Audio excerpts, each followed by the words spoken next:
हम तो साधु है ना, सन्यासी हैं, हम तो केवल प्रेरणा दे सकते हैं, लेकिन तुम बना सकते हो।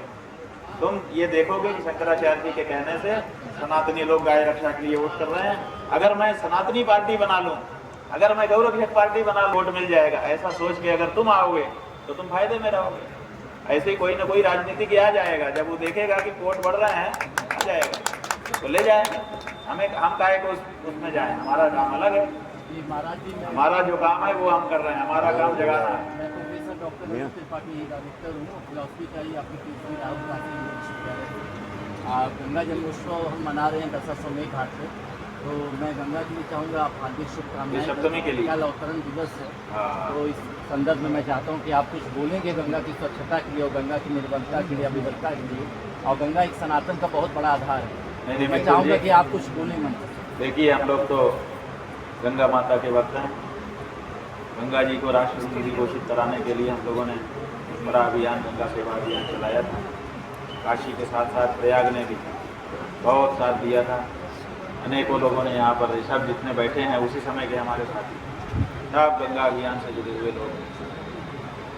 गंगा इतनी सरलता से हमारे पापों का प्रक्षालन कर देती है। जैसे पहले हम लोगों का कट जाता था तो जाने क्या क्या लगाया जाता है, जो भटकटैया होती है उसका दूध लगाया जाता है, वो एकदम चिरपिरा लगता था। फिर डिटॉल आ गया, वो थोड़ा कम लगता था लेकिन फिर भी लगता था। फिर सेवलॉन आ गया, आप अनुभव कर रहे हैं, तो बिना दर्द किए समस्या को दूर कर। ऐसे ही गंगा माता है। गंगा माता की एक डुबकी कोटि जन्म के पापों का अपहरण कर लेती है। इतना सरल मार्ग शायद ही किसी धर्म में, शायद ही किसी विधा में हो, तो वो साक्षात ब्रह्मद्रव बहा जाना। हम लोग ये कहते हैं, एक कवि ने कहा है, निराकारम भजन्त्यन्य नराकारम तथा परे वयम संसार संतप्ता निराकारम उपासना। इसका मतलब है कि बहुत से लोग भगवान का भजन नर के आकार में करते हैं, बहुत से लोग निराकार में करते हैं। हम तो संसार से सताए लोग नीर के आकार में जो ब्रह्म है उसकी उपासना करते हैं। नीर के आकार का ब्रह्म गंगा जी ही है।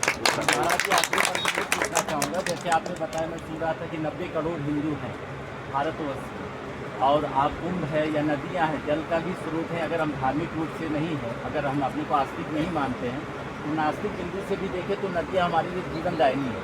तो 90 करोड़ हिंदू होने के बावजूद भी गंगा की स्वच्छता के लिए 90 करोड़ कदम नहीं निकलते, इसमें क्या करें?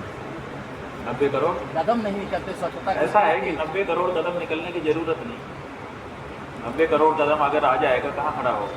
मान लो यहीं पे अपने लोग कल बुला लें, 90 करोड़ आ जाए, कहाँ खड़े होंगे? हो ही नहीं सकते। इसलिए 90 करोड़, एक घर के अंदर कई बच्चे होते हैं, कई बुजुर्ग होते हैं, कई आलसी होते हैं, कई मक्कार कामचोर होते हैं, और उसी में एक दो जिम्मेदार होते हैं, और पूरा घर साफ सुथरा रहता है, चलता है। सब कचरा फैलाते हैं, जो लोग जिम्मेदार हैं वो लोग सब घर को ठीक ठाक कर देते हैं। उसी तरह से 90 करोड़ में से बहुत से बच्चे हैं, बहुत से बूढ़े हैं, बहुत से लापरवाह, उनको माफ़ करना चाहिए, और हम और आप जैसे जिम्मेदार लोगों को आगे आकर के गंगा का काम करना चाहिए। महाराज जी, भगवा के टोले